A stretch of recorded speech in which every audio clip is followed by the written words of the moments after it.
নমস্কাৰ আগন্তুক ADRE grade 4 পৰীক্ষাত আহিব লগা গণিতৰ কিছুমান সম্ভাৱ্য প্ৰশ্নৰ বিষয়ে আজি আলোচনা কৰিম আমি প্ৰশ্নটো চাওঁচোন তলৰ কোনটো আটাইতকৈ ডাঙৰ অপচন দিয়া আছে cos 60 degree sin 0 degree sin 30 degree cos 0 degree যদি আমি চাওঁ cos 60 ডিগ্ৰী মান হ'ব হাফ বি নম্বৰটো চাওঁ sin 0 ডিগ্ৰী মান হ'ব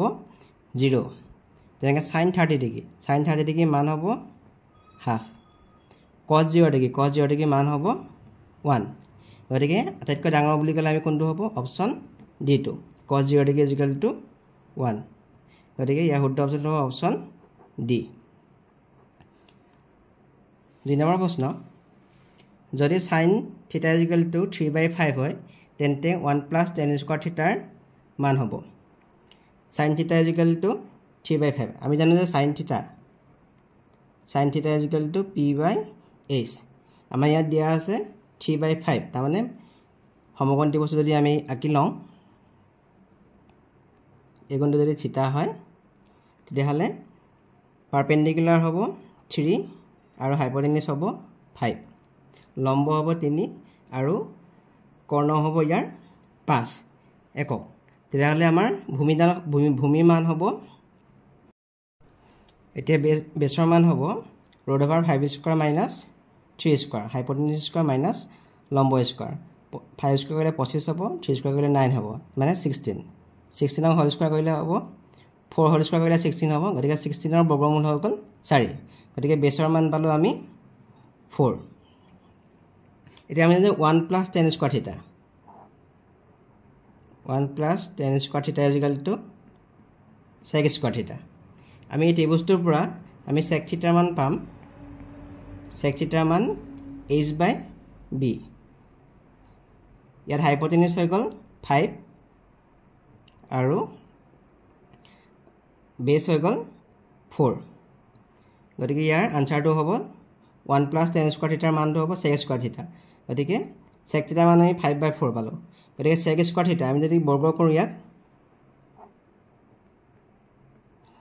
5/4 আমি হোল স্কয়াৰ কৰিব লাগিব 5/4 হোল স্কয়াৰ কৰিলে 5 হোল স্কয়াৰ কৰিলে হ'ব 25 আৰু 4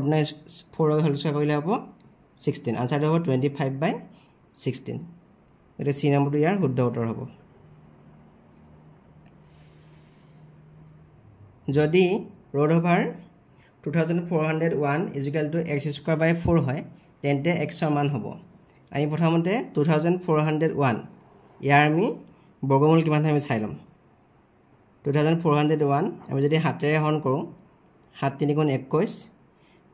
7 4 * 28 7 3 * 21 আকৌ কৰিলে 7 4 * 28 7 9 * 63 7 7 * 49 তাৰ মানে √2401 তাৰ মানে হ'ব 7 * 7 7 * 7 তাৰ মানে হ'ব 7² * 7² ইয়াৰ বৰ্গমূল কৰিলে হ'ব 7 * 7 তাৰ মানে 49 হ'ব এইখিনি কৰিলে হ'ব 49 তেতিয়াহ'লে আমাৰ ইয়াত দিয়া আছে ইয়াৰ মানটো পালো আমি 49 পাই লৈছো এফালে আছে x² / 4 49 মানে হ'ল 7ৰ বৰ্গ আৰু x²/4 মানে হ'ল x/2 হোল স্কয়াৰ দুইটোক বৰ্গ কৰিলে 4 হৈ যাব এতিয়া ইয়াত থাকিলে আমি যদি স্কয়াৰ কেইটা কাটি দিওঁ 7 = x/2 হ'ব আমি যদি বৰ্গকৰণ কৰোঁ দুইটো হাতৰ লগত পূৰণ হৈ যাব গতিকে x ৰ মানটো থাকিব 2 7 গুণ হৈ গ'ল 14 গতিকে ৰাইট অপচনটো হ'ব ইয়াত অপচন বি 4 নম্বৰ প্ৰশ্ন 4x - 10y = 14 ৰৈখিক সমীকৰণটোৰ অপচন দিয়া আছে এটা সমাধান আছে দুটা সমাধান আছে অসীম সংখ্যক সমাধান আছে কোনো সমাধান নাই আমি যদি এই সমীকৰণটো চাওঁ এটা দুটা চলক বিশিষ্ট এটা ৰৈখিক সমীকৰণ x আৰু y দুটা হ'ল চলক দুটা চলক বিশিষ্ট ৰৈখিক সমীকৰণ এটাৰ অসীম সংখ্যক সমাধান থাকিব পাৰে গতিকে ইয়াৰ অসীম সংখ্যক সমাধান থাকে গতিকে সি নম্বৰটো ইয়াৰ শুদ্ধ উত্তৰ হ'ব 5 নম্বৰ প্ৰশ্ন 2x + 3y = 6 সমীকৰণৰ লেখে y অক্ষক তলৰ কোনটো বিন্দুত কাটিব আমাক কৈছে y অক্ষত যিকোনো এটা বিন্দুৰ x স্থানাংকটো 0 হ'ব আমাক অপচন দিয়া আছে 20 03 30 02 এতিয়া আমি চাওঁ y অক্ষত কাটিব হ'লে বিন্দুটোৰ x স্থানাংক 0 হ'ব লাগিব গতিকে আমাৰ ইয়াত এই b নম্বৰ অপচনটো আছে আৰু d নম্বৰটো ইয়াতে x স্থানাংক 0 আছে বাকি কেইটা নাই এইকেইটা বিন্দু গতিকে হ'বই নোৱাৰে a আৰু c টো হ'বই নোৱাৰে আমি এটা চাওঁ b2 আৰু d2 b বিন্দুটো আছে 03 আৰু d বিন্দুটো আছে 02 আমি এই সমীকৰণটো লেফট হ্যান্ড সাইডত আমি প্ৰথমতে x মান 0 আৰু y মান 3 বহাই চাম লেফট হ্যান্ড সাইডটো আছে 2x + 3y আমি যদি x মানটো ইয়াত 0 বহাও আৰু y মানটো 3 বহাও 2 0 0 3 3 গুণ 9 আমাৰ সোঁফালে আছে 6 গতিকে এটো ইয়াৰ সমাধান এটা হ'ব নোৱাৰে বি নম্বৰটো 03 বিন্দুটো এই সমীকৰণটোৱে y অক্ষ 03 বিন্দুত নাকাটে আমি যদি চাওঁ ডি নম্বৰটো আছে 0 আৰু 2 আমি লেফট হ্যান্ড সাইডত বহাই চাওঁ সমীকৰণটো 2x + 3y ইয়াত আমি x মানটো 0 বহাম y মানটো বহাম আমি 2 0 2 3 গুণ 6 থাকে 6 সমান ৰাইট হ্যান্ড সাইড সোঁপক্ষত আমাৰ 6 আছিল ইয়াত গতিকে এই সমীকৰণৰ লেখ 0 2 বিন্দুৰ মাজেৰে যাব তাৰ মানে 2x + 3y = 6 সমীকৰণৰ লেখে y অক্ষ 0 2 বিন্দুত কাটিব গতিকে d নম্বৰটো ইয়াৰ শুদ্ধ উত্তৰ 6 নম্বৰ প্ৰশ্ন -3 3 0 0 আৰু 3 3 বিন্দুৰ মাজেৰে যোৱা লেখৰ সমীকৰণ হ'ল অপচন দিয়া আছে ইয়াত y - x = 0 x + y = 0 -2x + y = 0 -x + 2y = 0 ইয়াৰ ৰাইট অপচনটো হ'ব option B x + y = 0 B নম্বৰটো ইয়াৰ ৰাইট অপচন হ'ব কেনেকৈ আমি চাওঁ আমাক বিন্দুকেইটা দিয়া আছে -3 3 আমি এই সমীকৰণটোৰ বাওঁপক্ষত বহাই চাম x + y আমি যদি -3 3 বহাও x ৰ মান যদি -3 বহাও y মান 3 বহাও তেনে -3 + 3 কৰিলে 0 হ'ব আমাৰ ৰাইট হ্যান্ড সাইডত 0 আছে গতিকে এটো এটা সমাধান যোৱা লেখৰ সমীকৰণ হ'ব x + y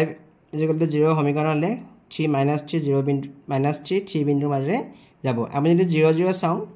যদি x + y x ৰ মানটো 0 বহাও y মানটো 0 বহাও এটো আমি 0 পালো এটো ৰাইট হ্যান্ড সাইডৰ আমি সমান পাম গতিকে 0 0 x + y = 0 সমীকৰণে 0 0 বিন্দুৰ মাজেৰেও যাব আকৌ যদি 3 -3 চাওঁ x + y ইয়াত যদি x ৰ মানটো 3 বহাও y মানটো -3 বহাও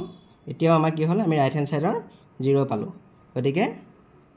-3 3 0 0 আৰু 3 -3 বিন্দুৰ মাজে যোৱা লেখৰ সমীকৰণ হ'ল x + y =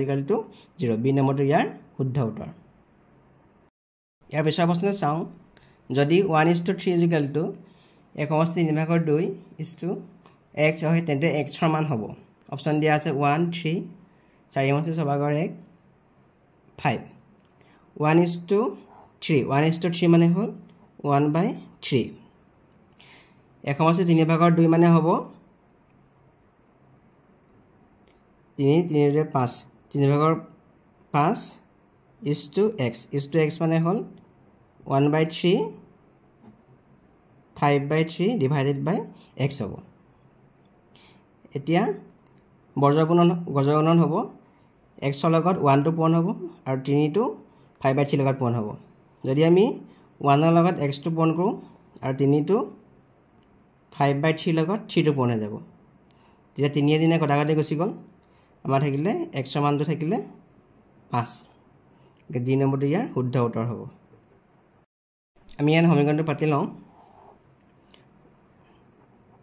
y/2 - 5 = y/3 + ½ আমি এতিয়া -5 টো পক্ষান্তৰ কৰি দিম এটা মাইনাসত আছে আমি পক্ষান্তৰ কৰিলে হেতু হ'ব প্লাস চিহ্ন হৈ যাব তাৰ পিছত y/3 এই টাৰ্মটো আমি পক্ষান্তৰ কৰিলে এটা প্লাসত আছে মাইনাসত আহিব -y/3 হ'ব আৰু 5টো পক্ষান্তৰ কৰিলে +5 আহিব +5/2 +5 প্লাছ হাফ এতিয়া 2 আৰু 3 লসাগু হৈ যাব 6 গতিকে ইয়াত হ'ব 3y হ'ব আৰু ইয়াত হ'ব 2y ইয়াত লসাগু হৈ গ'ল 2 2 5 গুণ 10 যোগ 1 হৈ গ'ল ইয়াত হ'ব 3y পৰা -2y গ'লে থাকিব y থাকিব y/6 ইয়াত থাকিলে 11/2 আমি যদি বৰ্গ গুণন কৰোঁ 2 টো y লগত পূৰণ হৈ যাব 6 টো 11 লগত পূৰণ হৈ যাব 6 লগত 11 লগত পূৰণ হ'লে হ'ব 66 হৈ যাব এতিয়া এই 2 টো y লগত পূৰণ হৈ আছে আমি y মানটো উলিয়াব লাগে 66 ক 2 এ ডিভাইড হৈ যাব তেতিয়া হ'ব 33 হৈ যাব গতিকে সমাধানটো হ'ব y মানটো 33 বি নম্বৰটো ইয়াৰ ৰাইট অপচন 9 নম্বৰ প্ৰশ্ন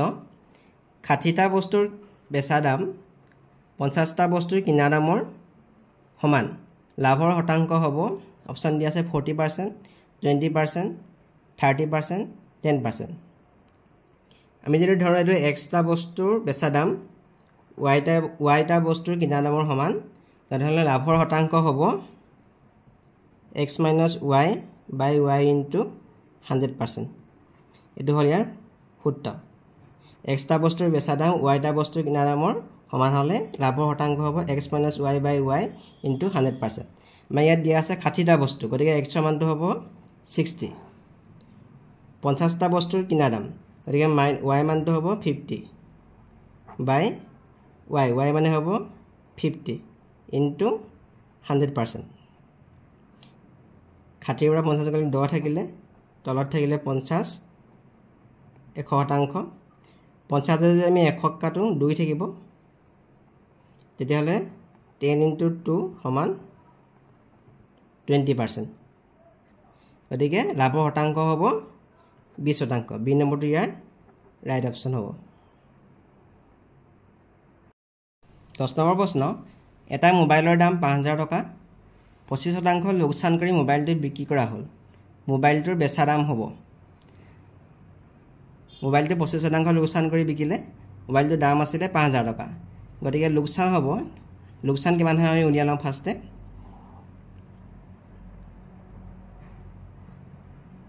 লোকচান হ'ব 5000 ৰ 25% 5000 ৰ 25% মানে হ'ল 100 ভাগৰ 25 আমি যদি 100 ইয়াক কাটো 50 থাকিব 50 ৰ লগত 25 পূৰণ কৰিলে হ'ব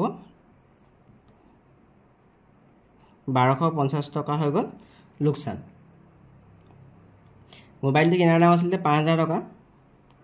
গতিকে মোবাইলটোৰ বেচা দাম কিমান হ'ব বেচা দাম হ'ব 5000 টকাৰ পৰা আমি লোকচানটো আমি বিক কৰোঁ 1250 টকা আছিল আমাৰ লোকচান গতিকে এটো যদি বিক কৰোঁ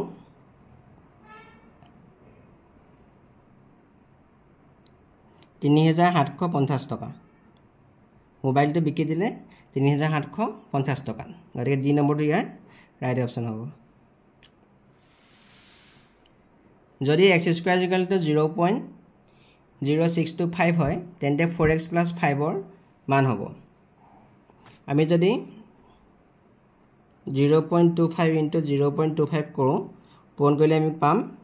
0.0625 পাম তাৰ মানে 0.0625 ৰ আমাৰ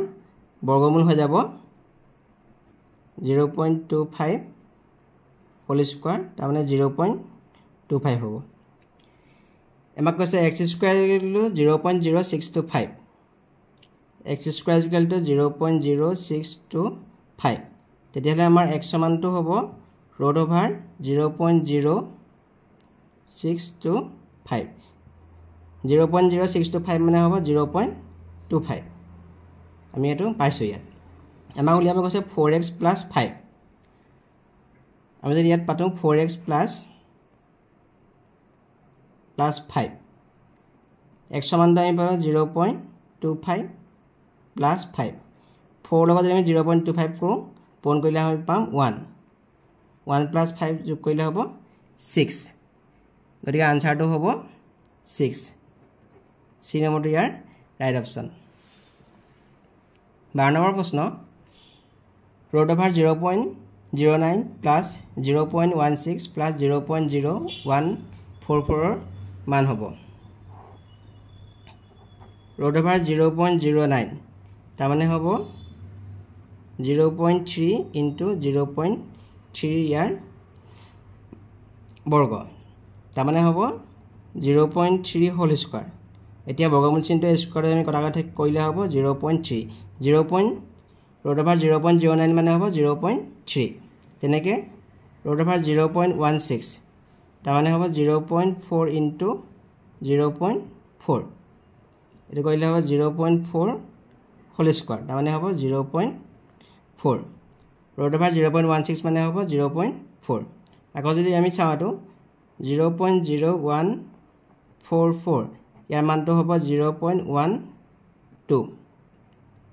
0.12 আমি যদি দুটা পূৰণ কৰো তেতিয়া আমি পাম